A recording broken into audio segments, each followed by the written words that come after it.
Atensyon mga SSS pensioners, ngayong Lunes na, March 31, dalawang importanteng bagay magaganap. Dapat ninyo itong malaman mga pensyonado. Pag-uusapan natin sa video na ito. Hold up.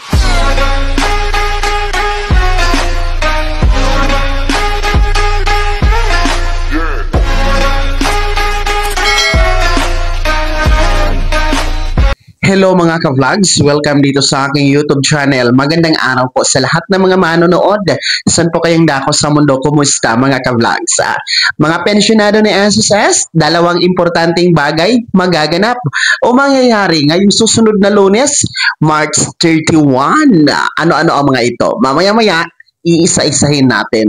Pero bago ang lahat, kung bago ka pa lang dito sa aking YouTube channel o di kaya hindi ka pa nakasubscribe, abay, i-click nyo muna ang ating subscribe button na nasa baba. Huwag yung kalimutan na pindutin ang notification bell. Ilagay niyo po sa all para naman updated ka sa lahat ng mga videos na aking i-upload. Eto ha, makinig mga pensyonado ni SSS. Sa susunod na Lunes, sa katapusan ng buwan na ito, buwan ng Marso, that is March 31, dalawang mahalagang bagay ang mangyayari po. Dapat ninyo malaman ito para mapaghandaan ninyo. Una po ay para sa ating mga pensyonadong merong buwan ng kapanganakan nitong buwan ng Marso. Para po sa mga 80 years old pataas na mga SSS pensioners, maging ikaw ay retirement pensioners, total disability pensioners, or survivor pensioners, dito ka man sa Pilipinas o nasa abroad, basta 80 anyos pataas, at birth month ninyo ang buwan na ito, buwan ng Marso, kayo po ay required ni SSS at pinaalalahanan kayo na i-comply ang Annual Confirmation of Pensioners or SSS ACOP. Deadline po sa March 31, next Monday. Kaya, i-comply nyo po ito mga ka-vlog. Sumugod na po sa pinakamalapit na SSS branch na nasa inyong lugar para personal na mag-comply ng inyong SSS ACOP. And pangalawa, pwede din po kayo mag-comply ng ACOP through video conference. Ito po ay applicable or mas madali para sa mga OFW natin, yung mga nasa abroad na hindi na kailangan umuwi sa Pilipinas to comply ACOP. Pwede lang po ang video conference. Ang gawin nyo po, mag-email kayo kay SSS to request your video conference schedule, yung petsa, araw, at yung oras, no? And si SSS naman po ay magre-reply po yan sa inyo, mga pensyonadong nasa ibayong dagat. And pangatlo, you can comply your SSS ACOP through sa mga selected banks na diniklara po ng SSS. Kung kliyente po kayo ng mga bangkong nasa screen ninyo, yan po ang diniklara ni SSS na you can comply your SSS ACOP sa mga bangkong yan, mga pensionado. So, wag nyo talagang kalimutan, wag nyo kaligtaan, wag matigas ang ulo, no? I-comply talaga ang ACOP bago matapos ang March 31. Deadline po talaga March 31 para tuloy-tuloy ang pagtanggap ng buwan ng pensyon kay SSS, sapagkat pinuputol po ni SSS ang inyong pensyon kapag matigas talaga ang ulo kung hindi nyo gagawin ang ACOP. So baka magtaka kayo by April or May, wala kayong matatanggap na pensyon. So wag nang gawing komplikado ang pensyon.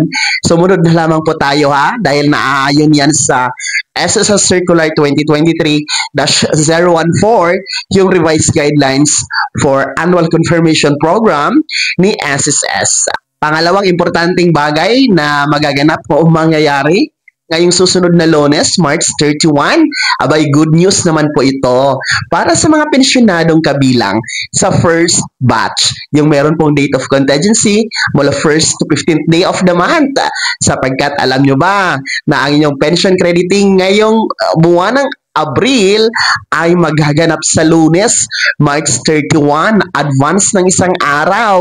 Dahil sa mga hindi pa nakakaalam, April 1 po, ang original crediting schedule ninyo ay diniklara po ng Malacanang Palace bilang regular holiday para po sa paggunita ng Eid al-Fitr ng ating mga kapatid na mga Muslim. Yan po ay nasa proclamation number 839 ng Malacanang Palace na pinirmahan po ni Pangulong Bongbong Marcos noong nakaraang Webes, March 20, 2025. Kaya naman po, lahat ng gobyernong opisina sa March 1, araw ng Martes, ay sarado po dahil po sa regular holiday proclamation ng Malacanang Palace. Kabilang na din po dyan ang sarado na opisina, ang SSS. Kaya ayon kasi sa SSS circular na nilabas po, ay hindi talaga po pwede mag-credit kapag natapat sa weekend o di kaya holiday ang isang pension crediting ni SSS. So, ang mangyayari dyan, aatras sa pinaka-last working day ng SSS. At yan nga po,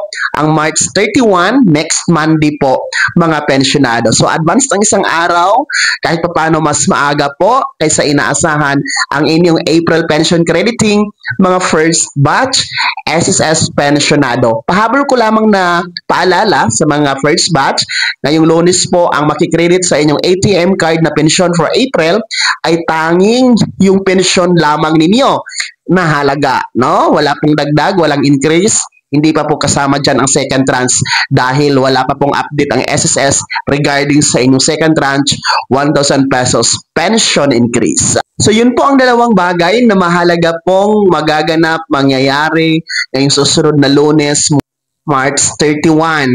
So, ngayon pa lang, dapat alam nyo na ito at nang mapaghandaan ninyo, lalong-lalo na yung akop mga ka-vlog. So, uulitin ko, recap tayo. Dalawang importanteng bagay magaganap ngayong susunod na Lunes, March 31. Una po, deadline ng pag-comply ng Annual Confirmation of Pensioners or SSS AKOP. Pangalawa naman po ay ang Advanced Crediting Schedule para sa ating mga first batch SSS pensioners para sa inyong April pension. Sa Lunes na din po yan. Kaya naman mga SSS pensioners, ano po yung komento at reaction sa balitang ito? Una, sino po sa inyo dito ang nakapag-comply na ng AKOP? Yung merong birth month kayong buwan ng Marso, no? Na-comply na ba ang AKOP or wala pa? Pangalawa, sa ating mga first batch pensioners, kayo ba ay nagagalak sa inyong pension advance? No, ngayong Lunes para sa Abril na buwan. Lahat ng yan ibahagi nyo po sa comment section na nasa baba. Pakilakip ng buong pangalan at kung taga saan kayo. Bago ako magtapos sa video na to, kung gusto niyo pong sumuporta sa aking YouTube channel, maaari niyo pong i-click ang ating super thanks button na nasa baba. Sa mga gustong maging miyembro, pwede po. I-click niyo po ating join button. Maraming perks dyan, mga ka-vlogs.